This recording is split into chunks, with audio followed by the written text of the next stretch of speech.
जय हिंद दोस्तों। कैसे हैं आप सभी। आई होप कि आप सभी बहुत अच्छे होंगे और अपने जीवन में कुछ नया और बेहतर करने का प्रयास भी ज़रूर कर रहे होंगे। तो दोस्तों, आज हम पढ़ने वाले हैं अपनी 9th क्लास की एनसीईआरटी का चैप्टर नंबर 5। इसमें हम पढ़ेंगे आधुनिक विश्व में चरवाहे। तो आधुनिक विश्व में चरवाहे जो होते हैं उनकी क्या कंडीशन है, आज हम इस सब के बारे में पढ़ेंगे। अच्छा, चरवाहे क्या होते हैं पहले ये जान लेते हैं। आपने सुना होगा कि बहुत सारे लोग घुमंतू होते हैं जो एक जगह नहीं रहते, वो अलग अलग जगह पे घूमते रहते हैं। तो वो अपनी रोजी रोटी की तलाश में इधर से उधर घूमते रहते हैं और साथ ही अपने जानवरों को लेकर भी वो साथ घूमते हैं। तो वही कहलाते हैं चरवाहे।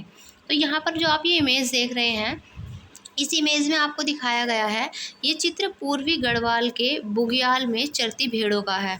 तो पूर्वी गढ़वाल के बुग्याल में चरती हुई ये भेड़ें दिखाई गई हैं। ये जो बुग्याल होते हैं, ये बुग्याल ये ऊंचे पहाड़ों पर, ये 12,000 फुट से भी ज़्यादा ऊंचाई पर स्थित विशाल प्राकृतिक चारागाह होते हैं।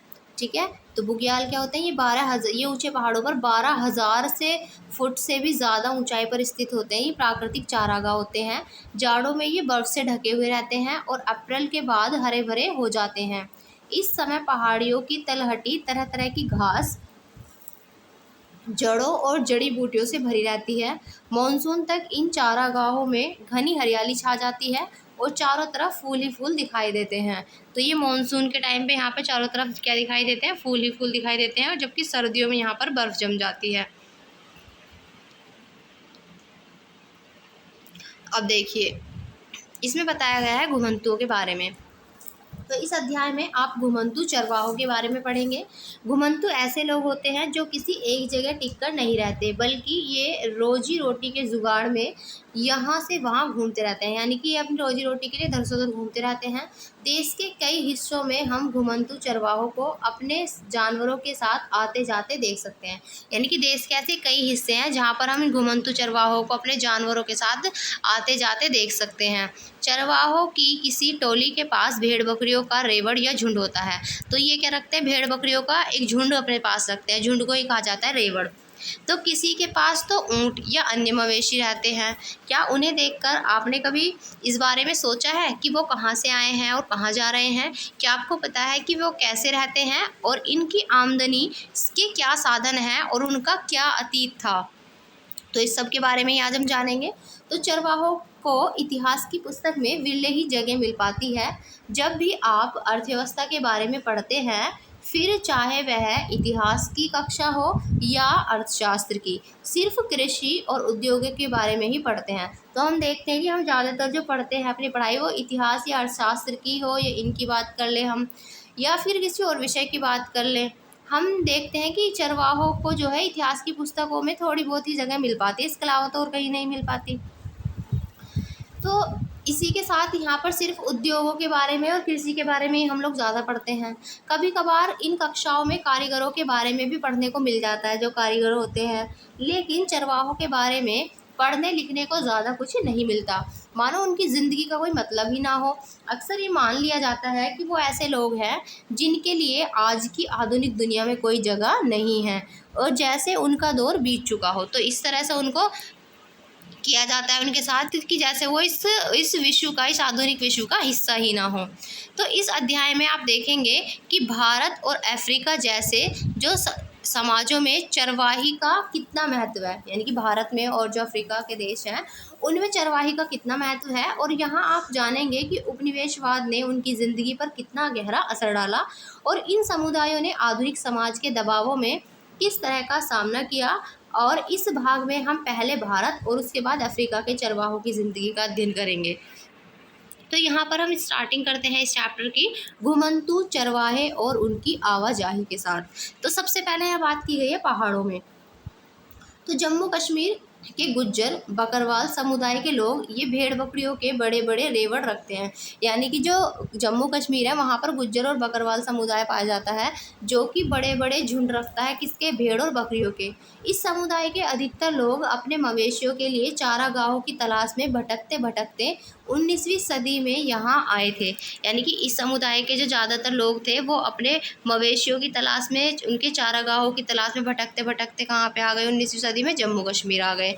जैसे जैसे समय बीतता गया वे यहीं के होकर रह गए और यहीं पर बस गए। इसके बाद वे सर्दी गर्मी के हिसाब से अलग अलग चारागाहों में जाने लगे, सर्दी के हिसाब से अलग और गर्मियों में अलग जगह।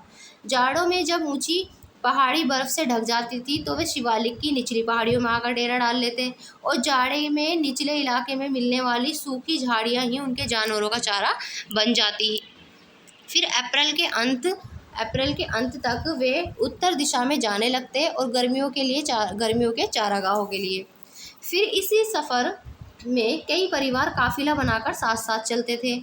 वे पीर पंजाल के दर्रों को पार करते हुए कश्मीर की घाटी में पहुंच जाते, यानी कि जो पीर पंजाल दर्रा पड़ता है उसको क्रॉस करते हुए वो कश्मीर की घाटी में पहुंच जाते। और जैसे ही गर्मियां शुरू होती जमी हुई बर्फ़ की मोटी चादर पिघलने लगती और चारों तरफ हरियाली छा जाती।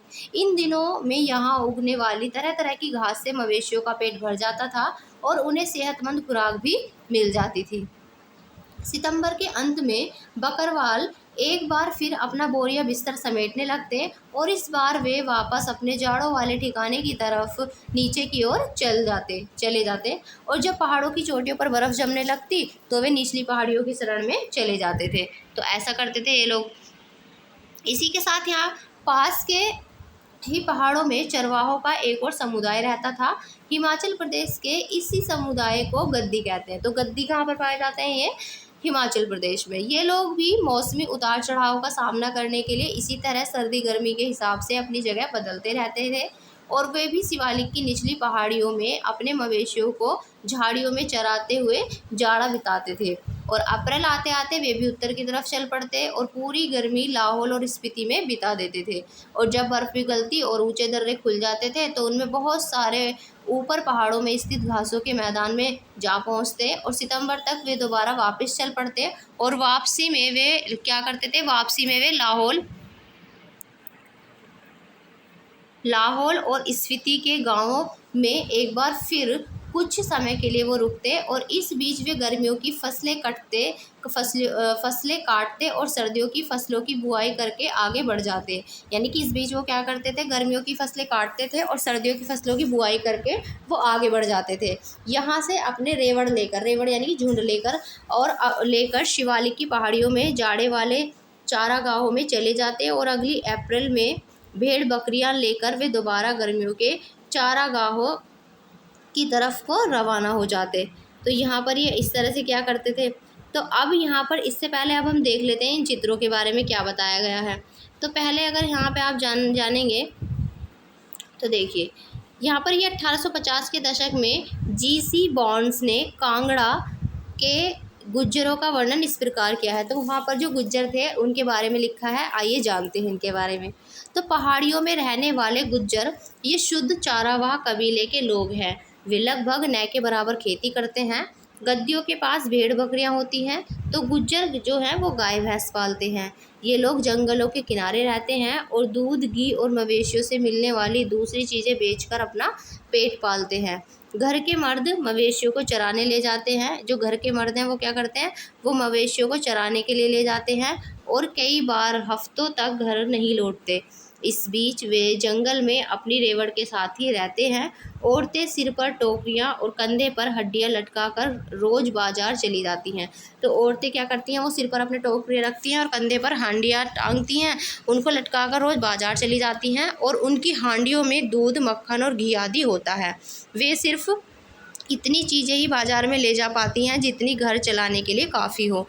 गर्मियों में जो गुज्जर हैं वो अपने रेवड़ों को लेकर प्राय ऊपर इलाकों में चले जाते हैं और जहाँ पर उन ऊपरी इलाकों में चले जाते हैं जहाँ पर उनकी भैंसों को न केवल बहुत सारी हरी भरी बरसाती घास मिल जाती है और वे शीतोष्ण वो प्लेस होता है जो ना ज़्यादा ठंडा हो और ना ज़्यादा गर्म हो।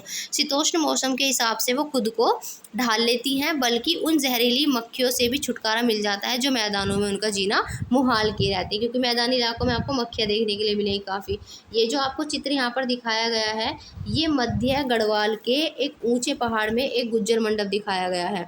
तो ये क्या है यहाँ पर दिखाया जो गया है? ये मध्य गढ़वाल का एक चित्र है। इसके ऊंचे पहाड़ में एक गुज्जर मंडप है, गुज्जरों का मंडप। तो गुज्जर गडरिये बुग्याल में मिलने वाले रिंगल, रिंगल ये एक तरह की पहाड़ी बाँस है। तो पहाड़ी बाँस एक तरह का है जिसे रिंगल कहा जाता है, और घास से बने मंडपों में रहते हैं। इन्हीं मंडपों का इस्तेमाल कार्यस्थल के रूप में भी होता था। यहाँ गुज्जर घी निकालते थे और उसे बेचते थे। हाल के सालों में वे बसों और ट्रकों में भर कर भी दूध ले जाने लगे, और ये मंडप 10,000 से 11,000 फुट की ऊंचाई पर होते हैं। भैंसें इससे ज़्यादा ऊंचाई पर नहीं जा सकती, जो भैंसें थी वो इससे ज़्यादा ऊंचाई पर नहीं जा सकती। अगर आप ये वाली इमेज देख रहे होंगे यहाँ पर, तो ये इमेज देखिए, ये ऊन उतरने का इंतज़ार यहाँ पर किया जा रहा है। हिमाचल प्रदेश स्थित जो पालमपुर है उसके पास हुलू लाहुल जो घाटी है, ये उसका चित्र दिखाया गया है। यहाँ पर अभी ये ऊन उतारने के लिए तैयार भेड़ें दिखाई दे रही हैं आपको। ठीक है, तो अब यहाँ पर एक हम शब्द पढ़ेंगे भाबर। तो भाबर क्या है ये जान लेते हैं। यहाँ पर गढ़वाल और कुमायूं के इलाके में पहाड़ियों के निचले हिस्से के आसपास पाया जाने वाला शुष्क या सूखे जंगल का जो इलाका है वही क्या कहलाएगा, भाबर इलाका। तो ये भाबर क्षेत्र जो था ये सूखा इलाका है जंगल का, जो कि गढ़वाल और कुमायूं के नीचे वाली पहाड़ियों के निचले हिस्से में के आसपास दिखाई देता है। और बुग्याल की अगर बात करें तो बुग्याल ये ऊंचे पहाड़ों में स्थित घास के जो मैदान है उसको बुग्याल कहा गया। तो आइए अब ज़रा पूर्व की तरफ चलते हैं। और गढ़वाल और कुमायूं के गुज्जर चरवाहे सर्दियों में भाबर के सूखे जंगलों की तरफ और गर्मियों में ऊपर घास के मैदानों यानी कि बुग्याल की तरफ चले जाते। तो सर्दियों में तो भाबर की तरफ आते और गर्मियों में बुग्याल की तरफ चले जाते थे। इनमें से बहुत सारे हरे भरे चारागाहों की तलाश में 19वीं सदी में जम्मू से उत्तर प्रदेश की पहाड़ियों में आए थे और फिर बाद में यहीं पर बस गए। सर्दी गर्मी के हिसाब से चारागाह बदलते रहने यानी सर्दी गर्मी के हिसाब से हर साल चारागाह बदलते रहने का यह चलन हिमालय के पर्वतों में रहने वाले बहुत सारे चरवाहा समुदायों में दिखाई देता था। यहाँ के भोटिया, शेरपा और किन्नौरी समुदाय के लोग भी इसी तरह के चरवाहे थे। तो ये भोटिया, शेरपा, किन्नौरी ये सभी समुदाय चरवाहे थे। ये सभी समुदाय मौसमी बदलावों के हिसाब से खुद को ढालते थे और अलग अलग इलाके में पड़ने वाले चारागाहों का बेहतरीन इस्तेमाल करते थे। ये क्या करते थे, अलग अलग इलाकों में जो पड़ने वाले चरवाहे थे वो इसका बेहतरी से इस्तेमाल करते थे। और जब एक चारागाह की हरियाली ख़त्म हो जाती थी या इस्तेमाल के जो काबिल नहीं रह जाती थी तो वे किसी और ऐसी और चारागाह की तरफ चले जाते थे और इस आवाजाही से चारागाह ज़रूरत से ज़्यादा इस्तेमाल से भी बच जाते थे और उनमें दोबारा हरियाली व ज़िंदगी भी लौट आती थी। यानी कि जब उन्हें लगता था कि ख़त्म होने वाले हैं या फिर उन्हें ऐसा लगता था कि यहाँ पर अब ये ठीक नहीं बचे हैं, तो उसको छोड़कर आगे चरवाहों के लिए घास के लिए आगे निकल जाते थे। और उन्हें इससे क्या होता था, जो उन्होंने पुरानी घास छोड़ी है वहाँ पर भी दोबारा से अच्छी घास हो जाती थी, हरियाली वहाँ पर दोबारा लौट आती थी। इस चित्र में दिखाया गया है ये गद्दी जो है भेड़ों की ऊन को उतार रहे हैं, या देख सकते हैं आप कि यहाँ पर भेड़ों की ऊन उतारी जा रही है। तो सितंबर तक जो गद्दी हैं वे ऊंचे मैदानों को कहा गया है यहाँ पर धार से नीचे आने लगते हैं। तो सितंबर में वो ऊपर से नीचे आने लगते हैं और रास्ते में कुछ समय रुककर वे अपनी भेड़ों की ऊन उतरवाते हैं। और ऊन काटने से पहले भेड़ों को नहला धुलाकर साफ़ किया जाता है और फिर इनकी यहाँ पर जो भेड़ों की ऊन है उसको उतारा जाता है। अब हम देखेंगे यहाँ पर पठारों, मैदानों और रेगिस्तानों में। तो अभी तो हमने देख लिया पहाड़ों में, अब हम देखेंगे कहाँ पर, पठारों, मैदानों और रेगिस्तानों में जो चरवाहे पाए जाते हैं उनके बारे में। तो चरवाहे सिर्फ पहाड़ों में ही नहीं रहते थे, वे पठारों, मैदानों, रेगिस्तानों में भी बहुत बड़ी संख्या में मौजूद थे। धंगर महाराष्ट्र का एक जाना माना चारावाह समुदाय है। तो धंगर क्या है, ये महाराष्ट्र का एक जाना माना चारावाह समुदाय है। 20वीं सदी की शुरुआत में इस समुदाय की आबादी 4,67,000 थी और उनमें से ज़्यादातर गडरिये या चरवाहे थे। हालांकि कुछ लोग कंबल और चादरें भी बनाते थे, जबकि कुछ भैंस पालते थे। यानी कि कुछ लोग तो ऐसे थे जो कंबल और चादर भी बनाते थे और जबकि कुछ ऐसे थे जो भैंस पालते थे। धंगर गडरिये बरसात के दिनों में महाराष्ट्र के मध्य पठारों में रहते थे। यह एक अर्धशुष्क इलाका था जहाँ बारिश बहुत कम होती थी और मिट्टी भी खास उपजाऊ नहीं थी। यानी कि एक ऐसा इलाका था जहाँ पर बारिश बहुत कम होती थी और मिट्टी भी यहाँ की कुछ ज़्यादा खास उपजाऊ नहीं थी। तो ये एक अर्धशुष्क इलाका था। चारों तरफ कंटीली झाड़ियाँ होती थी। बाजरे जैसी सूखी फसलों के अलावा और यहाँ पर कुछ नहीं उगता था। तो यहाँ पर क्या उगता था, केवल बाजरे जैसी फसलें ही उगती थी। इसके साथ ही मॉनसून में यह पट्टी धंगरों के जानवरों के लिए एक विशाल चारागाह बन जाती थी और अक्टूबर के आसपास धंगर बाजरे की कटाई करते थे और चारागाहों की तलाश में पश्चिम की तरफ चल पड़ते थे।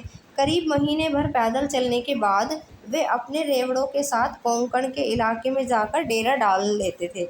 तो वो क्या करते थे यहाँ पर, तो करीब एक यहाँ पर चारागाहों की तलाश में पश्चिम की तरफ चल पड़ते थे वो अक्टूबर के आसपास, और फिर वो 1 महीने के लगभग पैदल चलकर फिर अपने झुंड के साथ वो कोंकण के इलाके में जाकर वहाँ पर डेरा डाल लेते थे गोवा की साइड।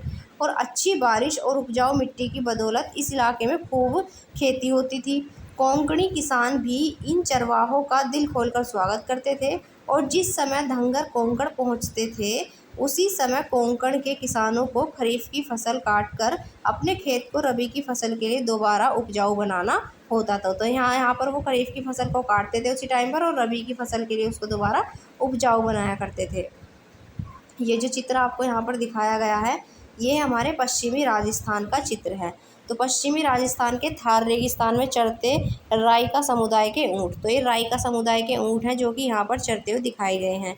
यहाँ पाई जाने वाली जो सूखी और कंटीली झाड़ियाँ हैं इनके सहारे ऊँट ही जिंदा रह सकते हैं, लेकिन पर्याप्त भोजन के लिए उन्हें बहुत बड़े इलाके में चरना पड़ता है, क्योंकि यहाँ पर बहुत दूर दूर पर आप देख सकते हैं कि कितनी कितनी दूरी पर यहाँ पर पेड़ आपको दिखाई दे रहे हैं, ये झाड़ियाँ दिखाई दे रही हैं। तो इसलिए इनको पर्याप्त भोजन जो अगर करना है तो इसके लिए इन्हें बहुत बड़े इलाके को चरना पड़ता था, तब इन्हें मिलती थी ये जगह। अच्छा, रबी की फसलें क्या होती हैं, तो जो जाड़ों की फसलें जिनकी कटाई मार्च के बाद शुरू होती है उन्हें रबी की फसलें कहा जाता है, और खरीफ की जो फसलें हैं ये सितंबर अक्टूबर में काटने वाली फसलों को खरीफ की फसलें कहा जाता है। ये ठूंठ क्या होता है, तो ठूंठ होता है पौधों की कटाई के बाद ज़मीन में रह जाने वाली जो जड़ है उसको ठूंठ कहा जाता है। जो पौधों की कटाई के बाद ज़मीन में उनकी जड़ रह जाती है उनको ठूंठ कहा जाता है। तो यहाँ पर जो ये दिखाए गए हैं तो धंगरों की हम बात कर रहे थे, तो धंगरों के मवेशी खरीफ की कटाई के बाद ये खेतों में बची रह गई डूंठों को खाते थे, यानी कि जो पेड़ों पौधों की कटाई हो गई उसके बाद जिसकी जड़ बची उनको ठूंठों कहा जाता था, तो उन ठूंठों को ये खाते थे और उनके गोबर से खेतों को खाद मिल जाती थी, यानी कि जो गोबर करते थे उनसे इन्हें खाद मिल जाती थी। और कोंकणी किसान धंगरों को चावल भी देते थे जिन्हें वे वापस अपनी पठारी इलाके में ले जाते थे, क्योंकि वहाँ इस तरह के अनाज जो थे वो बहुत कम मिलते थे, इसलिए वो वापस अपने पठारी इलाके में इनको ले जाते थे।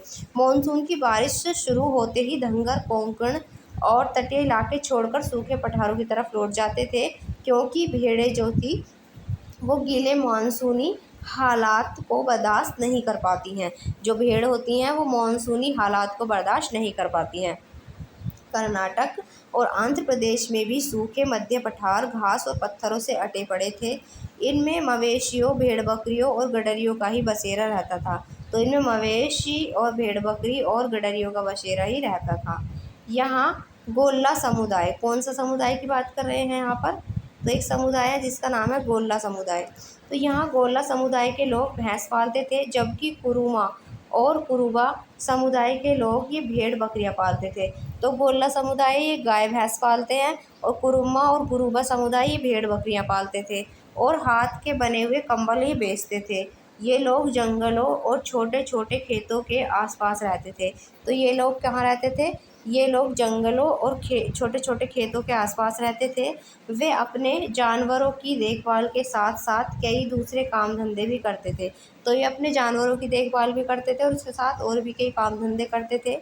पहाड़ी चरवाहों के विपरीत यहाँ के चरवाहों का एक स्थान से दूसरे स्थान आना जाना सर्दी गर्मी से तय नहीं होता था, यानी कि जैसे पहाड़ी पे हमने देखा था जो पहाड़ी वाले चरवाहे थे वो सर्दी गर्मी के हिसाब से वो अपना स्थान चेंज कर देते, लेकिन यहाँ के जो लोग हैं वो सर्दी गर्मी के हिसाब से अपना स्थान चेंज नहीं करते थे।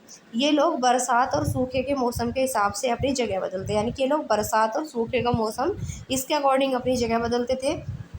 सूखे महीनों में वे तटीय इलाकों की तरफ चले जाते थे, जबकि बरसात शुरू होने पर वो वापस चल देते थे।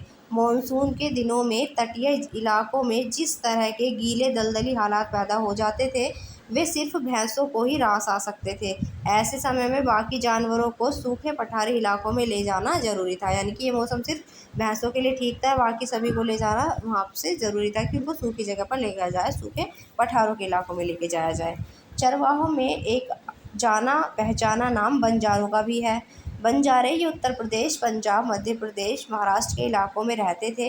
ये लोग बहुत दूर दूर तक चले जाते थे और रास्ते में अनाज और चारे के बदले गाँवों वालों को खेत जोतने वाले जानवर और दूसरी चीज़ें बेचते जाते थे। वे जहाँ भी जाते अपने जानवरों के लिए अच्छे चारागाहों की खोज में रहते थे। तो अपने जानवरों के लिए वो अच्छे चारागाह की खोज में यहाँ पर रहते थे। ये देखिए यहाँ पर पढ़ते हैं स्रोत है, इसमें क्या बताया गया है।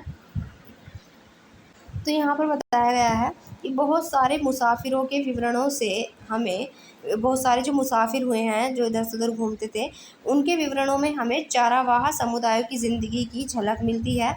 मिसाल के तौर पर 19वीं सदी की शुरुआत में बुकानन ने मैसूर की अपनी यात्रा के दौरान गोल्ला समुदाय का दौरा किया था और अपने इस अनुभव के आधार पर उन्होंने लिखा, अब देखते हैं इन्होंने क्या लिखा। इन्होंने लिखा कि उनके परिवार जंगलों के किनारे छोटे छोटे गाँवों में रहते हैं, यानी कि इनके जो परिवार हैं वो छोटे छोटे गाँवों में रहते हैं जंगलों के किनारे, और यहाँ वे थोड़ी सी ज़मीन पर खेती करते हैं, थोड़े बहुत जानवर रखते हैं और पास के कस्बों में जाकर दुग्ध उत्पाद बेचते हैं। उनके परिवार बहुत बड़े होते हैं और एक एक घर में 7 से 8 नौजवान आसानी से मिल जाएंगे। उनमें से 2-3 लोग जंगल में जानवर चराते हैं, जबकि बाकी जो है वो अपने खेत संभालते हैं और कस्बों में जलावन लकड़ी, यानी कि जलाने के लिए लकड़ी और छप्पर के लिए पुआल आदि पहुंचाते हैं। तो इस तरह के छोटे छोटे गाँव में ये लोग रहते थे।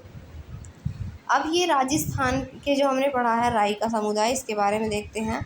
तो राजस्थान के रेगिस्तानों में राय का समुदाय रहता था और इस इलाके में बारिश का कोई भी भरोसा नहीं था। होती भी थी तो बहुत ही कम बारिश होती थी, इसलिए खेती की उपज वो हर साल घटती बढ़ती रहती थी। बहुत सारे इलाकों में तो दूर दूर तक कोई फसल होती ही नहीं थी। इसके चलते राई का खेती के साथ साथ चरवाही का भी काम करते थे, मतलब इसके साथ साथ जो राई का थे वो खेती के साथ साथ चरवाही का भी काम करते थे, खेती भी करते थे और चारवाह का काम भी करते थे। बरसात में तो बाड़मेर, जैसलमेर, जोधपुर और बीकानेर के राई का अपने गांवों में ही रहते थे, क्योंकि इस दौरान उन्हें वही चारा मिल जाता था। पर अक्टूबर आते आते ये चारागाह सूखने लगते थे। नतीजतन ये लोग नए चारागाहों की तलाश में दूसरे इलाकों की तरफ निकल जाते थे और अगली बरसात में वो वापस लौट आते थे। राइकाओं का एक तबका ऊँट पालता था, जबकि कुछ जो थे वो भेड़ बकरियाँ पालते थे। अगर इस चित्र को आप देखेंगे तो यहाँ पर अपने ऊँट के साथ एक ऊँट पालक दिखाया गया है। यह राजस्थान के जैसलमेर के निकट थार का रेगिस्तान है और इस इलाके के ऊँट पालकों को मारू, यानी कि रेगिस्तान राइका, और उनकी बस्ती को डंडी कहा जाता है। ठीक है, तो इनकी बस्तियों को डंडी कहा जाता था। तो यहाँ पर ये भेड़ बकरियाँ पालते थे, कुछ ऊँट पालते थे। इस तरह हम देख सकते हैं कि चारावाह समुदायों की ज़िंदगी नई चीज़ों के बारे में काफ़ी सोच विचार कर आगे बढ़ती थी। उन्हें इस बात का हमेशा ख्याल रखना पड़ता था कि उनके जो रेवड़ एक इलाके में कितने दिन तक रह सकते हैं और उन्हें कहाँ पानी और चारागाह मिल सकते हैं, और उन्हें न केवल एक इलाके से दूसरे इलाके में जाने का सही समय चुनना पड़ता था, बल्कि ये भी देखना पड़ता था कि उन्हें किन इलाकों से गुजरने की छूट मिल पाएगी और किन इलाकों से उन्हें छूट नहीं मिल पाएगी। सफ़र के दौरान उन्हें रास्ते में पड़ने वाले गांवों के किसानों से भी अच्छे संबंध बनाने पड़ते थे, ताकि उनके जो जानवर हैं और किसानों के खेतों में घास चर सकें और उनको उपजाऊ बनाते चलें। अपनी रोजी रोटी के जुगाड़ में उन्हें खेती, व्यापार और चरवाही, ये सारे काम करने पड़ते थे। आइए अब देखेंगे कि औपनिवेशिक शासन के दौरान, यानी कि अंग्रेज़ों के ज़माने में चारागाहों का जो जीवन था वो किस तरह से बदलता है। इससे पहले यहाँ पर जो चित्र दिखाया गया है, एक बार इसको देख लेते हैं। ये वाला चित्र है पश्चिमी राजस्थान में बलोत्रा स्थित ऊँट मेला। तो यहाँ पर लगा है बलोत्रा में ऊँटों का मेला। आपको देखो यहाँ पर ऊँट ही ऊँट दिखाई दे रहे होंगे। ये ऊँट पालक जो हैं यहाँ ऊँटों की खरीद फरोख्त के लिए आते हैं। मेले में मारू राइका ऊँटों के प्रशिक्षण में अपनी महारत का भी प्रदर्शन करते हैं और इस मेले में गुजरात से भी घोड़े लाए जाते हैं। तो यहाँ पर गुजरात से भी इस मेले में घोड़े लाए जाते हैं। ये जो है पुष्कर का ऊँट मेला है, ये बहुत ज़्यादा फेमस मेला है। ये बहुत पूछा भी जाता है आपसे एग्ज़ाम के अंदर कि जो पुष्कर मेला है वो कहाँ पर लगता है, तो पुष्कर मेला राजस्थान में लगता है, ये ऊँटों का मेला है। इसी के साथ यहाँ पर जो आप ये चित्र देख रहे हैं, ये चित्र दिखाया गया है यहाँ पर, ये मारू राइकाओ की वंशावली बताने वाला एक चित्र है। वंशावली बताने वाला समुदाय का इतिहास बताता है और इस तरह की मौखिक परंपराओं से चारावाह समुदायों को अपनी पहचान का भाव भी मिलता है और इन परंपराओं से हम यह पता लगा सकते हैं कि कोई समुदाय जो है वो अपने अतीत में किस तरह से देखता है। तो यहाँ पर ये इनका समूह दिखाया गया है। इसी के आगे वाला जो चित्र है, ये चारागाहों की तलाश में निकले मालधारी चरवाहे हैं और उनके गांव कच्छ के रन में स्थित है। तो इनके गांव कहाँ पर स्थित है, गुजरात के कच्छ के रन में स्थित है। अब हम देखेंगे औपनिवेशिक शासन और चारावाहों का जीवन, यानी कि औपनिवेशिक शासन के दौरान, अंग्रेजों के शासन के दौरान यहाँ पर चारावाहों का जीवन किस तरह का था। तो यहाँ पर बताया गया है कि औपनिवेशिक शासन के दौरान चारावाहों जो चरवाहे थे, चरवाहों की ज़िंदगी में गहरे बदलाव आए। उनके चारागाह सिमट गए, इधर उधर आने जाने पर बंदिशें लगने लगी और उनसे जो लगान वसूल किया जाता था उसमें भी वृद्धि हुई। खेती में उनका हिस्सा घटने लगा और उनके पेशे और हुनर पर भी बहुत बुरा असर पड़ा। आइए देखें कि अब कि यह जो है ये सब जो है कैसे और क्यों हुआ। पहली बार, अंग्रेज़ सरकार चारागाहों को खेती की ज़मीन में तब्दील कर देना चाहती थी, यानी कि जो चारागाहों की जो खेती की ज़मीन थी उसको वो उस ज़मीन खेती की ज़मीन में तब्दील कर देना चाहती थी, जो अंग्रेज़ों के जो चरवाहे थे उनकी ज़मीन थी। और ज़मीन से मिलने वाले लगान और उसकी आमदनी का एक बड़ा स्रोत था, क्योंकि ज़मीन से मिलने वाला जो लगान था उसकी आमदनी का एक बहुत बड़ा स्रोत था। तो खेती का क्षेत्रफल बढ़ाने से सरकार की आय में और बढ़ोतरी हो सकती थी। इतना ही नहीं, इससे जूट, पटसन यानी कि कपास, गेहूँ और अन्य खेती हर चीज़ों के उत्पादन में भी इजाफा हो जाता है, जिनकी इंग्लैंड में बहुत ज़्यादा ज़रूरत रहती थी। और अंग्रेज़ अफसर बिना खेती की ज़मीन को तो बिना खेती की ज़मीन का कोई मतलब नहीं था। मतलब यहाँ पर अंग्रेज़ों के लिए क्या था, बस अंग्रेज़ अफसरों को तो ये दिख रहा था कि जो भी ज़मीन है उस पर खेती की जानी चाहिए, और बिना खेती की जो ज़मीन है इसका अर्थ तो इनके लिए शायद कुछ था ही नहीं। तो इसका मतलब ये समझ में नहीं आता था कि, क्योंकि इनको तो समझ में नहीं आता था कि ये चाहते थे कि जो ज़मीन है बस उस पर खेती करनी चाहिए और हमें फ़ायदा होना चाहिए। बाकी जो चरवाहे हैं वो अपनी भैंस, गाय, बैल, बकरी, ऊँट इनको कहाँ चराएंगे, इससे कोई लेना देना नहीं था। तो उससे ना तो लगान मिलता था, क्योंकि जो चारावाह की जो भूमि थी उससे ना तो उन्हें लगान मिलता था और न ही उपज। तो अंग्रेज़ ऐसी ज़मीन को बेकार मानते थे और उसे खेती के लायक बनाना ज़रूरी था। इस बात को ध्यान में रखते हुए 19वीं शताब्दी के मध्य से देश के विभिन्न भागों में प्रति भूमि विकास के नियम बनाए जाने लगे और इन कायदे कानूनों के ज़रिए सरकार गैर खेतीहर ज़मीन को अपने कब्ज़े में लेकर कुछ खास लोगों को सौंपने लगी। यानी कि यहाँ पर जो ज़मीन है इसको अपने कब्ज़े में लेकर ये कुछ खास लोगों को यहाँ पर सौंपने लगी और इन लोगों को कई तरह की रियासतें दी गई। यहाँ पर इन लोगों को कई तरह की रियासतें दी गई और इस ज़मीन को खेती लायक बनाने और उस पर खेती करने के लिए जमकर बढ़ावा दिया गया। ऐसे कुछ लोगों को गाँवों का मुखिया बना दिया गया। इस तरह कब्जे में ली गई ज़्यादातर ज़मीन चारागाहों की थी, जिनका चरवाहे नियमित रूप से इस्तेमाल करते थे और इस तरह खेती के फैलाव से चारागाह सिमटने लगे और चरवाहों के लिए समस्याएं पैदा होने लगी। तो यहाँ पर चरवाहों के लिए समस्याएं पैदा होने लगी। अब देखते हैं दूसरी बात क्या थी। एक तो हमने देख लिया कि इनके लिए, अगर ये यहाँ पर अपनी गाय भैंसों को चराने के लिए जो चरवाहों की ज़मीन है वो अंग्रेज़ों की नज़र में बेकार थी, क्योंकि उनसे उनको ना तो कोई उत्पाद मिल पा रहा था और ना ही लगान मिल पा रहा था। तो दूसरी बात यहाँ पर क्या थी, तो 19वीं सदी के मध्य तक आते आते देश के विभिन्न प्रांतों में वन अधिनियम भी पारित किए जाने लगे और इन कानूनों की आड़ में सरकार ने ऐसे कई जंगलों को आरक्षित वन घोषित कर दिया था जहां देवदार या साल जैसे कीमती लकड़ी पैदा होती थी। इन जंगलों में चारावाहों के घुसने पर पाबंदी लगा दी गई और कई जंगलों को संरक्षित घोषित कर दिया गया।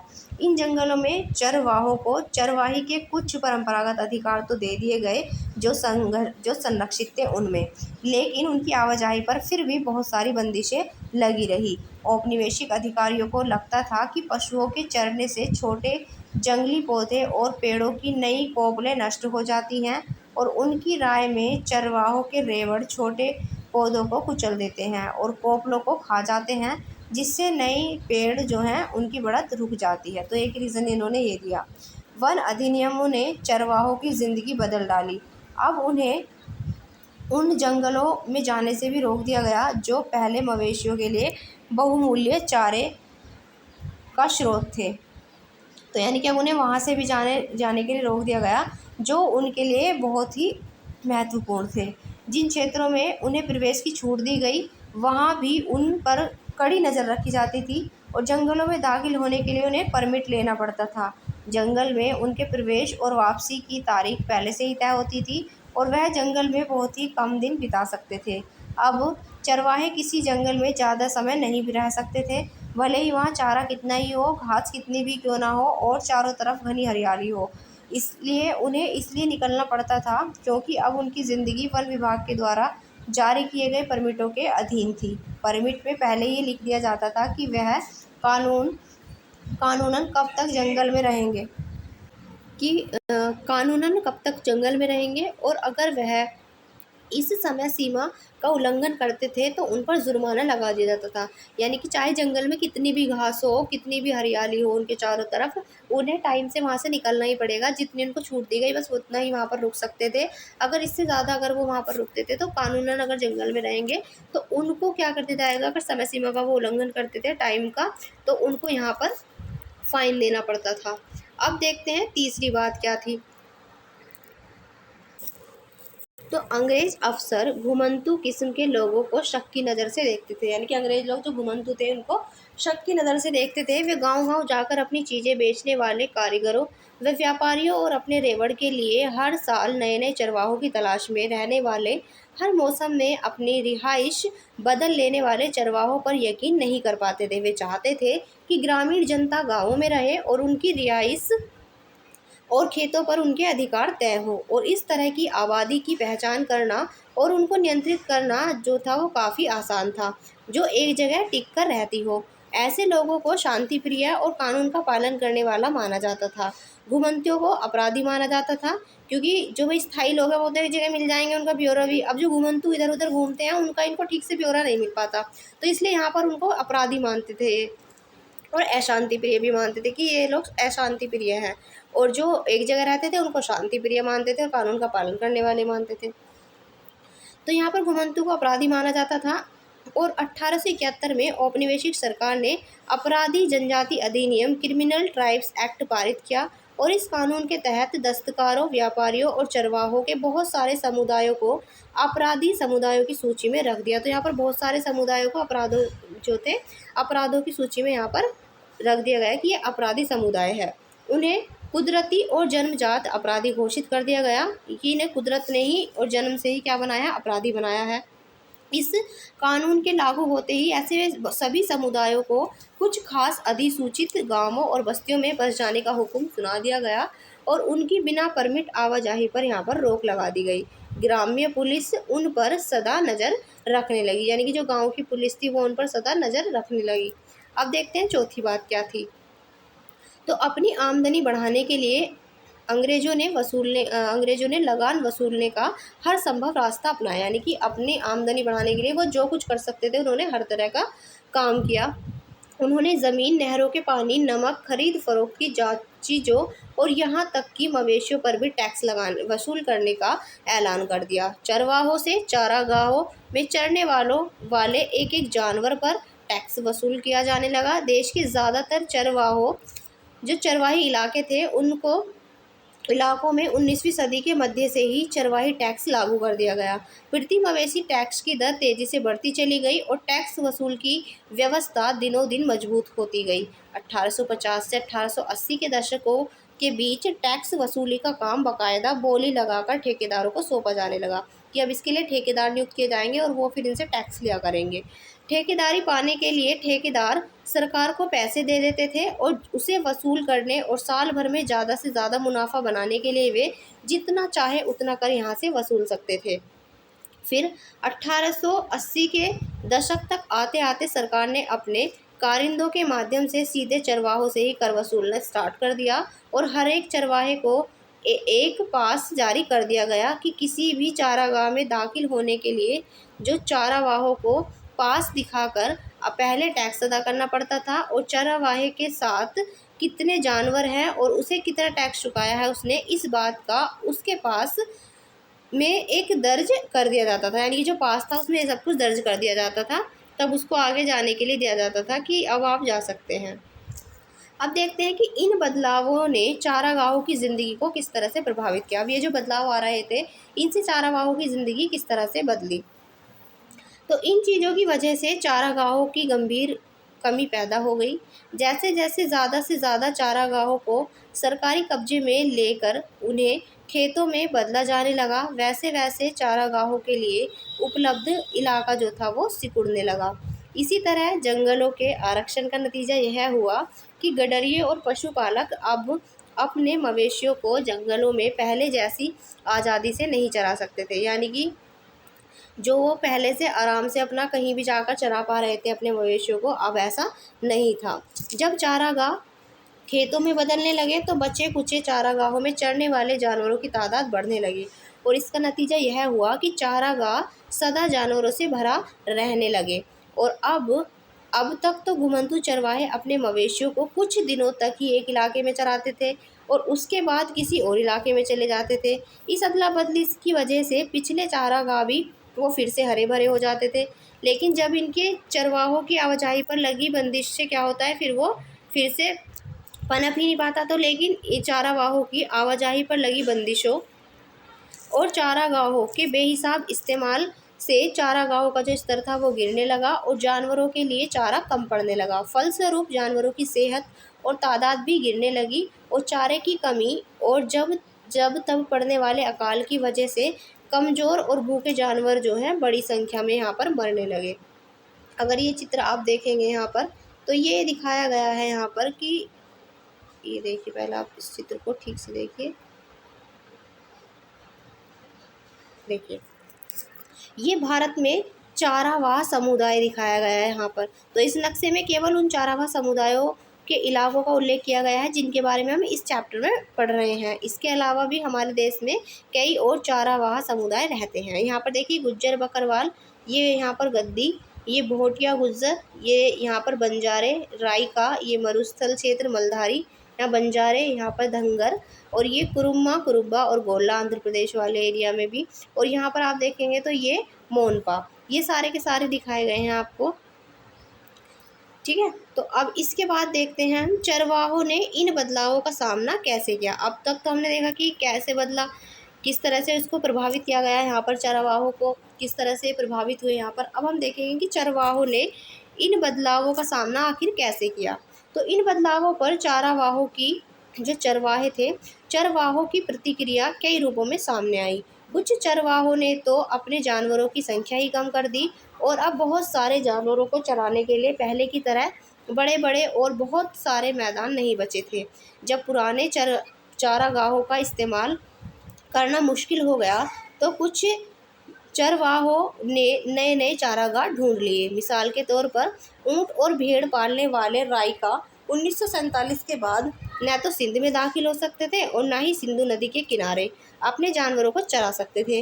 भारत और पाकिस्तान के बीच खींच दी गई नई सीमा रेखा ने उन्हें उस तरफ जाने से रोक दिया। अब जाहिर है अब उन्हें जानवरों को चराने के लिए नई जगह ढूंढनी थी।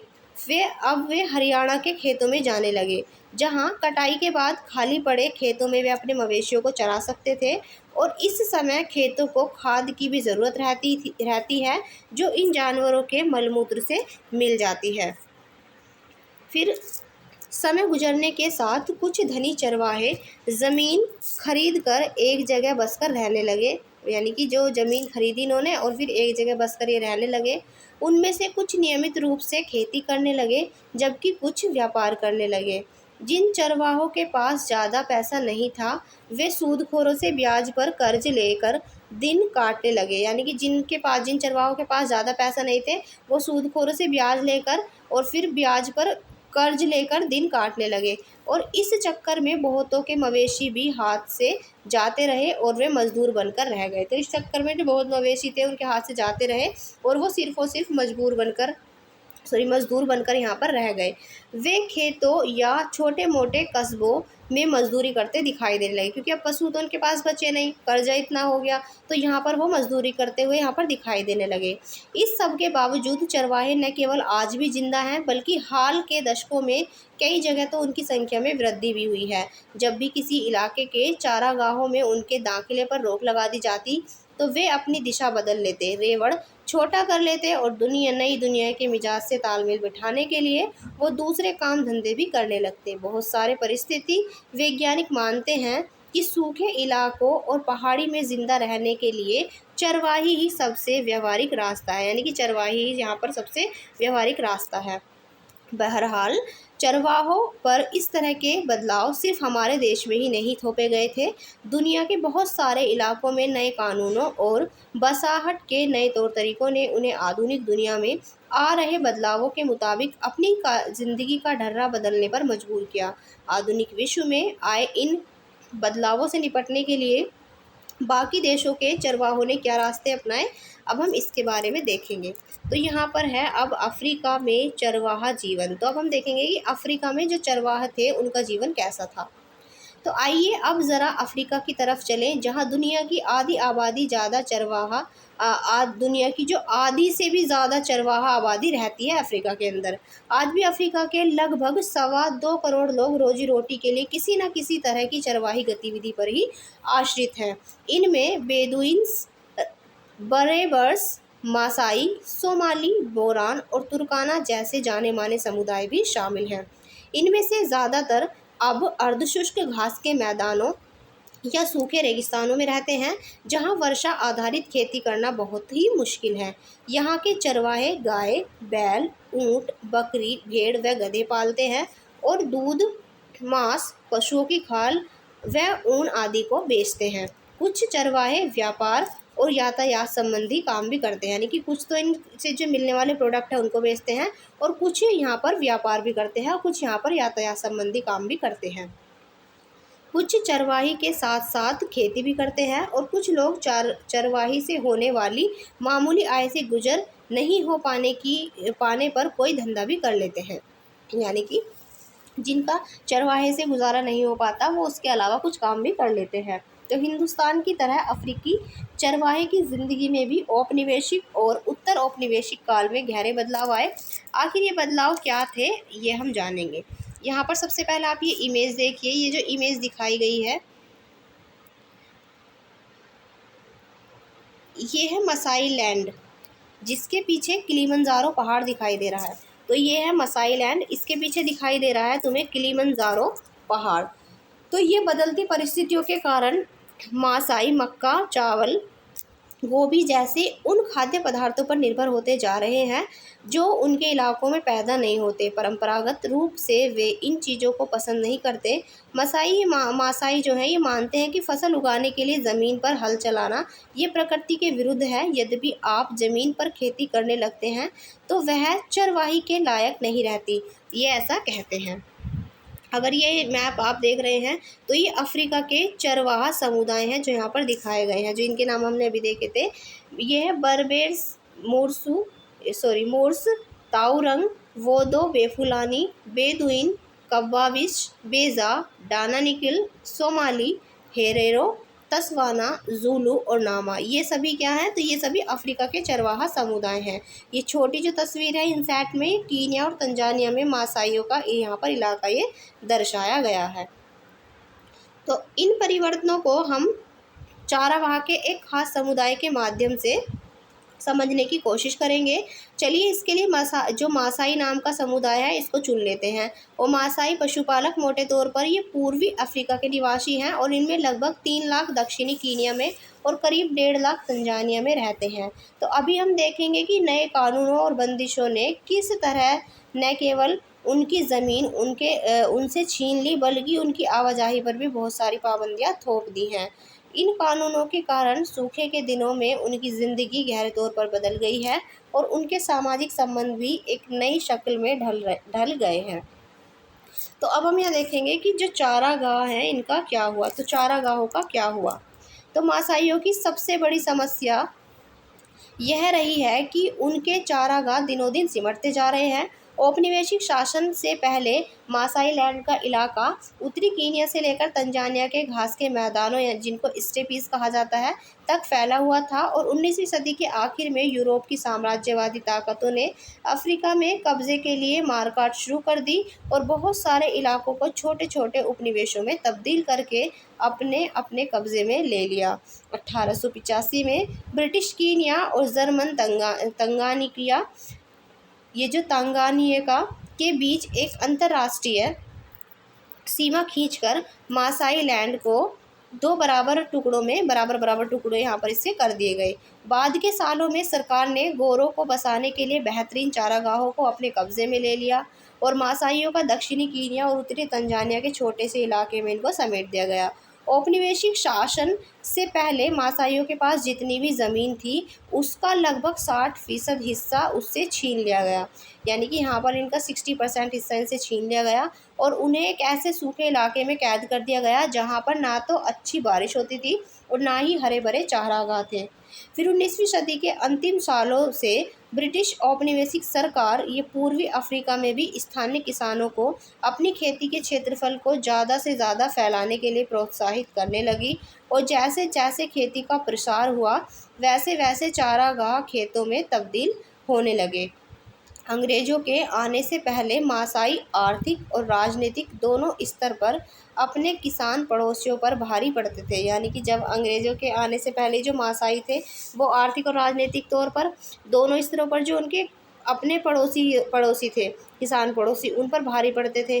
और औपनिवेशिक शासन के अंत तक आते आते यह समीकरण जो था वो बिल्कुल उलट चुका था। बहुत सारे जो चारागाह थे उनको शिकारगाह बना दिया गया। कीनिया में मासाई मारा व सांबुरू नेशनल पार्क और तंजानिया में सेरेनगेटी पार्क जैसे शिकारगाह इसी तरह से अस्तित्व में आए थे। इन आरक्षित जंगलों में चरवाहों का आना जाना मना था और इन इलाकों में ना तो वे शिकार कर सकते थे और ना ही वो अपने जानवरों को चरा सकते थे। ऐसे बहुत सारे आरक्षित जंगलों में अब तक मसाई अपने ढोर डांगर चराया करते थे। मिसाल के तौर पर सेरेनगेटी नेशनल पार्क का 14,760 वर्ग किलोमीटर से भी ज़्यादा जो क्षेत्रफल है वो मासाइयों के चारागाह पर कब्जा करके बनाया गया था। तो यहाँ पर इनका कब्जा किया इनकी ज़मीन पर और जब इसको बनाया गया। अगर यहाँ पर ये वाला आप चित्र देख पा रहे हैं तो ये चित्र दिखाया गया है, ये देखिए, ये घास के बिना जो पशु यानी कि मवेशी, भेड़, बकरियां ये कुपोषण का शिकार हो जाते हैं। इसका मतलब यह है कि चरवाहों के परिवारों और बच्चों के लिए भोजन कम पड़ने लगता है। सूखे और भोजन की सर्वाधिक कमी से ग्रस्त इलाके अम्बोसेली नेशनल पार्क के आसपास पड़ता है, जिसकी पर्यटन से होने वाली आय पिछले साल लगभग 24 करोड़ कीनियन शिलिंग, लगभग 35 लाख अमेरिकी डॉलर थी। किलिमंजारो जल परियोजना भी इसी इलाके से होकर जाती है, लेकिन यहाँ रहने वाले समुदाय न तो पीने के लिए और न ही सिंचाई के लिए इस परियोजना के पानी का इस्तेमाल कर सकते हैं। ना तो पीने का कर सकते हैं और ना ही यहाँ पर सिंचाई अपनी किसी भी, ना तो पीने के लिए और ना ही सिंचाई के लिए इसके पानी का यूज़ कर सकते। ये देखिए मासाई यानी कि मासाई जो नाम है ये माँ शब्द से निकला है। मासाई इसका मतलब ये होता है मेरे लोग। परंपरागत रूप से मासाई घुमंतू और चरवाहा समुदाय के लोग होते हैं जो अपनी आजीविका के लिए दूध और मांस पर आश्रित रहते हैं। ऊंचे तापमान और कम वर्षा के कारण यहाँ शुष्क, धूल भरे और बेहद गर्म हालात रहते हैं। इस अर्ध शुष्क विषुववृत्तीय इलाके में सूखे के हालात सामान्य हैं और ऐसे समय में बहुत सारे जानवर मर जाते हैं। तो ये यहाँ पर दिखाया गया है मासाई समुदाय और अपने भेड़ बकरियों को ये चराते हुए। देखिए यहाँ पर एक इस स्रोत से हम देखते हैं कि इनको किस किस मुश्किलों का यहाँ पर सामना करना पड़ता है। तो ये अफ्रीका की एक अन्य जगह है, उन पर भी चारागाहों को इसी तरह की मुश्किलों का सामना करना पड़ा। दक्षिण पश्चिम अफ्रीका में स्थित नामीबिया के काओपोलैंड चरवाहे हैं परंपरागत रूप से काओपोलैंड और पास में ही स्थित ओवाम्बोलैंड के बीच आते जाते रहते थे। ये लोग आसपास के बाज़ारों में जानवरों की खाल, गोश्त व अन्य वस्तुएं बेचा करते थे। नई भौगोलिक सीमाओं ने दूर-दूर के इलाकों में उनके आने-जाने पर पाबंदी लगा दी, जिससे उनका पहले की तरह दोनों इलाकों में आना-जाना पूरी तरह से बंद हो गया। नामीबिया स्थित काओकोलैंड के घुमंतू पशुपालकों की शिकायत थी। अब देखते हैं कि नामीबिया स्थित जो काओकोलैंड था, उसके घुमंतू पशुपालकों की शिकायत क्या थी। तो इन्होंने कहा यहाँ पर कि हम बड़ी मुश्किल में हैं, हम बस रोते रहते हैं, हमें कैद कर डाल दिया गया है, हमें तो पता भी नहीं है कि हमें बंद क्यों किया गया है। हम जेल में हैं, हमारे पास रहने की कोई जगह नहीं है, हम दक्षिण से गोश्त नहीं ला सकते, खालों को बाहर नहीं भेज सकते। ओवाम्बो लैंड जो है, ये ओवाम्बो लैंड अब हमारे लिए बंद हो चुका है। हम लंबे समय तक ओवाम्बो लैंड में रह रहे हैं, ये लंबे टाइम से वहाँ पर रह रहे थे, और अब हम अपने जानवरों को, अपनी भेड़ों और बकरियों को वहाँ ले जाना चाहते हैं, पर सीमाएं बंद हैं। ये सीमाएं हमें मार दे रही हैं और यहाँ पर जीना जो है मुश्किल है। ये इन्होंने अपनी स्थिति बताई है। इस तरह का यहाँ पर एक और वाक्यांश दिया गया है।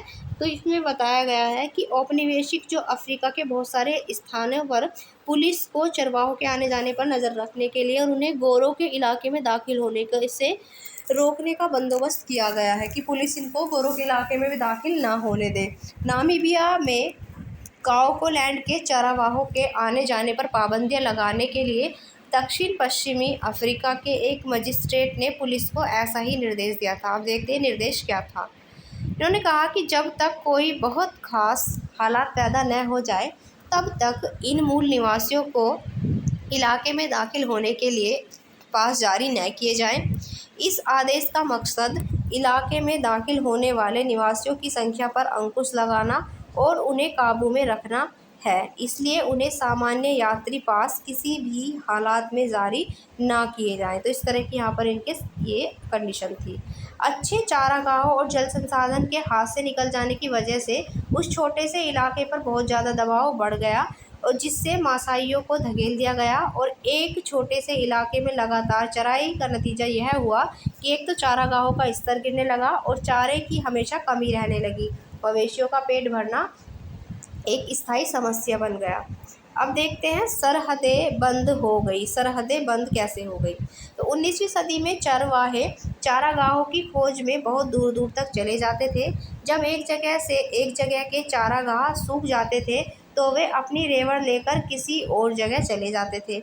लेकिन 19वीं सदी के आखिरी दशकों से औपनिवेशिक सरकार उनकी आवाजाही पर तरह तरह की पाबंदियां लगाने लगी। मासाइयों की तरह अन्य चारावाहों को भी विशेष आरक्षित इलाकों की सीमाओं में कैद कर दिया गया, और अब ये समुदाय इन आरक्षित इलाकों की सीमाओं के आर पार नहीं आ जा नहीं सकते थे। यानी कि अब ये जो आरक्षित इलाके थे, इनकी सीमाओं के आर पार ये नहीं आ जा सकते थे। वे विशेष परमिट लिए बिना अपने जानवरों को लेकर बाहर नहीं जा सकते थे। यानी कि अब इनको एक विशेष परमिशन लेनी पड़ती थी अगर जाना हो, तो इनको बिना परमिशन के बाहर जाने नहीं दिया जा सकता था। लेकिन परमिट हासिल करना ये कोई इजी काम नहीं था। इसके लिए उन्हें तरह तरह की बाधाओं का सामना करना पड़ता था और उन्हें तंग किया जाता था। अगर कोई नियमों का पालन नहीं करता था, तो उसे यहाँ पर कड़ी सज़ा दी जाती थी। चारावाहों को गोरों के इलाके में पड़ने वाले बाज़ारों में दाखिल होने से भी रोक दिया गया, और बहुत सारे इलाकों में तो वे कई तरह के व्यापार भी नहीं कर सकते थे। बाहर से आए गोरे और यूरोपीय औपनिवेशिक अफसर उन्हें बहुत खतरनाक और बर्बर स्वभाव वाला मानते थे। उनकी नज़र में ये ऐसे लोग थे जिनके साथ कम से कम संबंध रखना ही उचित था, लेकिन इन स्थानीय लोगों से किसी भी तरह के संबंध न रखना भी ये इन ऐसा देखिए यहाँ पर इन्होंने क्या किया, इनको गोरों के इलाकों में जो बाज़ार थे उनमें भी दाखिल होने से मना कर दिया। अब जब बहुत सारे इलाकों में कई तरह के जो व्यापार थे वो भी नहीं कर सकते थे ये लोग, जो बाहर से आए थे गोरे और यूरोपीय औपनिवेशिक अफसर, ये उन्हें खतरनाक और बर्बर यानी कि असभ्य स्वभाव वाला मानते थे। तो ये उनकी नज़र में ऐसे लोग थे जिनके साथ कम से कम संबंध रखना ही उचित है, यानी कि इन चरवाहों से बहुत कम संबंध रखना ही ये ठीक समझते थे। लेकिन इन स्थानीय लोगों से किसी भी तरह के संबंध न रखना ये भी मुमकिन नहीं था कि इनसे कोई संबंध ही न रखा जाए, क्योंकि ये यहाँ के स्थानीय लोग थे। आखिर खानों से माल निकालने, सड़कें बनाने और शहर बसाने के लिए गोरों को इन काले जो काले लोग थे, कालों के श्रम का ही तो भरोसा था, क्योंकि यही काम कर सकते थे यहाँ पर। फिर नई सरहदों ने चरवाहों की ज़िंदगी रातों रात बदल डाली। नई पाबंदियों और बाधाओं की आड़ में उन्हें प्रताड़ित किया जाने लगा और वे छोटे से इलाके में खुद को कैद सा महसूस करने लगे। इससे उनकी चरवाही और व्यापारिक दोनों तरह की गतिविधियों पर बहुत बुरा असर पड़ा। अब तक चरवाहे न केवल मवेशी चराते थे, यानी कि अब तक जो चरवाहे थे वो न केवल मवेशी चराते थे, बल्कि तरह तरह के व्यवसाय भी करते थे। औपनिवेशिक शासन के अंतर्गत थोप दी गई बंदिशों से उनका व्यापार तो बंद नहीं हुआ, लेकिन अब उस पर तरह तरह के अंकुश जरूर लगाए गए, यानी कि उन पर अब तरह तरह के यहाँ पर अंकुश लगा दिए गए। अब देखते हैं यहाँ पर, जब चारागाह सूख जाते हैं, यानी कि अब क्या होता है, जब जो चारागाह है वो सूख जाते हैं, तो सूखा दुनिया भर के चारागाहों की ज़िंदगी पर असर डालता है। जिस साल बारिश नहीं होती और चारागाह सूख जाते हैं, अगर उस साल मवेशियों को किसी हरे भरे इलाके में न लाया जाए तो उनके सामने भूखमरी का संकट पैदा हो जाता है। इसलिए परंपरागत तौर पर जो चरवाहे हैं वो घुमंतू स्वभाव के लोग होते हैं। वे यहाँ से वहाँ आते जाते ही रहते हैं। इसी घुमंतूपने की वजह से वे बुरे से बुरे वक्त का सामना कर पाते हैं और संकट से भी बच निकलते हैं। लेकिन औपनिवेशिक शासन की स्थापना के बाद तो मासाइयों को एक निश्चित इलाके में कैद कर दिया गया और उनके लिए एक इलाका आरक्षित कर दिया गया और चारागाहों की खोज में यहाँ भटकने पर उनके रोक लगा दी गई और उन्हें बेहतरीन चारागाहों से महरूम कर दिया गया, यानी कि जो बेहतरीन चारागाह थे उनसे उनको दूर रखा गया और एक ऐसी अर्धशुष्क पट्टी में रहने के लिए मजबूर कर दिया गया जहां सूखे की आशंका हमेशा बनी रहती थी कि वहां पर हमेशा सूखा ही पड़ा रहेगा, क्योंकि ये लोग संकट के समय में भी अपने जानवरों को लेकर ऐसी जगह नहीं जा सकते थे जहां उन्हें अच्छा चारागाह मिल सकते थे। इसलिए सूखे के सालों में मासाइयों के बहुत सारे मवेशी भूख और बीमारियों की वजह से मारे जाते थे। 1930 की एक जांच से पता चलता है कि कीनिया में मासाइयों के पास 7,20,000 मवेशी और 8,20,000 भेड़ और 1,71,000 गधे 1933 और 1934 में पड़े। केवल 2 साल के सूखे के बाद इनमें से आधे से ज़्यादा जानवर जो थे वो मर चुके थे। तो अब आप देख सकते हैं इतनी बड़ी संख्या में जानवर थे और इनमें से आधे से ज़्यादा यहाँ पर जो 1933-34 में अकाल पड़ा उसके कारण मर गए थे। जैसे जैसे चरने की जगह सिकुड़ती गई, सूखे के दुष्परिणाम भयानक रूप लेते चले गए और बार बार आने वाले बुरे सालों की वजह से चरवाहों के जानवरों की जो संख्या है उसमें लगातार गिरावट आती गई। अब यहाँ पर ये चित्र देखिए, इस चित्र में दिखाया गया है, ये जो चित्र है ये बता रहा है योद्धा। देखिए यहाँ पर ये योद्धा गहरे लाल रंग की शूका और चमकदार मोतियों के आभूषण पहनते हैं तथा स्टील की नोक वाला 5 फुट लंबा भाला रखते हैं। बारीकी से संवारे गए उनके बाल गेरू से रंगे होते हैं और उगते सूरज को सम्मान देने के लिए वे पूर्व की ओर मुँह करके खड़े होते हैं। योद्धा अपने समुदाय की रक्षा करते हैं और लड़के जो हैं ये पशुओं को चराते हैं। सूखे के मौसम में योद्धा और लड़के दोनों ही पशु चराते हैं। अब देखते हैं कि सब पर एक जैसा असर नहीं पड़ा, यानी कि इन सब चीज़ों का सब पर एक जैसा असर नहीं पड़ा। अब हम ये देखेंगे तो औपनिवेशिक काल में अफ्रीका के बाकी स्थानों की तरह मसाई लैंड में भी आए बदलावों से सारे चरवाहों पर एक जैसा असर नहीं पड़ा। उपनिवेश बनने से पहले मसाई समाज 2 सामाजिक श्रेणियों में बटा हुआ था। वरिष्ठ जन जो कि एल्डर्स कहलाते और योद्धा जो कि वॉरियर्स थे। वरिष्ठ जन शासन चलाते थे और समुदाय से जुड़े मामलों पर विचार विमर्श करने और अहम फैसले लेने के लिए वे समय समय पर सभा करते रहते थे। और योद्धाओं में ज़्यादातर नौजवान होते थे जिन्हें मुख्य रूप से लड़ाई लड़ने और कबीले की हिफाजत करने के लिए तैयार किया जाता था। वे समुदाय की रक्षा करते थे और दूसरे कबीलों के मवेशी छीन कर लाते थे। जहाँ जानवर ही संपत्ति हो वहाँ हमला करके दूसरे को जानवर छीन लेना एक महत्वपूर्ण काम होता था और अलग अलग चरवाहा समुदायों की ताकत इन्हीं हमलों से तय होती थी, क्योंकि जो ज़्यादा एक दूसरे के जानवर छीन सकता था वही मजबूत माना जाता था। और युवाओं को योद्धा वर्ग का हिस्सा तभी माना जाता था जब वे दूसरे समूह के मवेशियों को छीन कर और युद्ध में बहादुरी से प्रदर्शन करके अपनी मर्दानगी साबित कर देते थे और फिर वे भी वरिष्ठ जनों के नीचे रहकर काम यहाँ पर करते थे। अब यहाँ पर ये जो चित्र दिखाया गया है, इस चित्र को देखिए एक बार। आज भी अगर बात की जाए, ये देखिए, ये चित्र देखिए ध्यान से। और यहाँ पर बताया गया है कि आज भी योद्धा बनने के लिए युवकों को व्यापक अनुष्ठानों से यहाँ गुजरना पड़ता है। हालांकि अब यह प्रथा पहले जैसी प्रचलित नहीं है। इसके लिए युवाओं को लगभग अब 4 महीने तक अपने कबीले के इलाके का दौरा करना पड़ता है और इस यात्रा के अंत में वे छापे मारों की तरह दौड़कर अपने अहाते में घुसते हैं। और इस समारोह के मौके पर युवक ढीले कपड़े पहनते हैं और पूरे दिन नाचते रहते हैं। इस अनुष्ठान के साथ ही वे जीवन के एक नए चरण में पहुंच जाते हैं और लड़कियों को इस तरह के अनुष्ठानों से नहीं गुजरना पड़ता, यानी कि यह सिर्फ लड़कों के लिए होते थे। तो यहाँ पर मसाइयों के मामले की देखभाल करने के लिए अंग्रेज़ सरकार ने कई ऐसे फैसले लिए जिनसे आने वाले सालों में बहुत गहरे असर पड़े। उन्होंने कई मासाई उपसमूहों के मुखिया तय कर दिए और अपने कबीले के सारे मामलों की जिम्मेदारी उन्हें सौंप दी गई। इसके बाद उन्होंने हमलों और लड़ाइयों पर पाबंदी लगा दी और इस तरह वरिष्ठ जन और योद्धा दोनों की परंपरागत सत्ता जो थी वो बहुत कमज़ोर हो गई। जैसे जैसे समय बीता, औपनिवेशिक सरकार द्वारा नियुक्त किए गए मुखिया वो माल इकट्ठा करने लगे और उनके पास नियमित आमदनी थी, यानी कि जो एक उनकी इनकम थी वो निश्चित हो गई थी, जिससे वे जानवर साजो सामान और ज़मीन थी वो खरीद सकते थे। वे अपने गरीब पड़ोसियों को लगान चुकाने के लिए कर्ज पर पैसा देते और उनमें से ज़्यादातर बाद में शहरों में जाकर बस गए और व्यापार करने लगे। उनके बीवी बच्चे गांव में ही रहकर जानवरों की देखभाल करने लगे, यानी कि जो बीवी बच्चे थे वो क्या करते थे, वो गांवों में ही रहकर जानवरों की देखभाल करते थे और उन्हें चरवाही और गैर चरवाही दोनों ही तरह की आमदनी होती थी।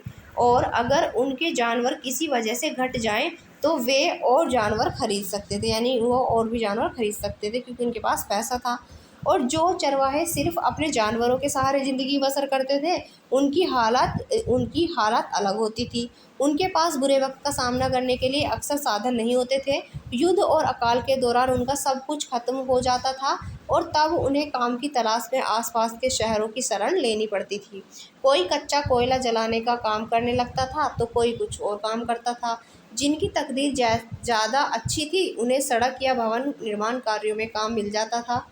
तो इस तरह मसाई समाज में 2 स्तरों पर बदलाव आया। पहला तो वरिष्ठ जनों और योद्धाओं के बीच उम्र पर आधारित परंपरागत फ़र्क पूरी तरह खत्म भले न हुआ हो, पर बुरी तरह अस्त व्यस्त जरूर हो गया। दूसरा, अमीर और गरीब चरवाहों के बीच नया भेदभाव यहाँ पर पैदा हुआ।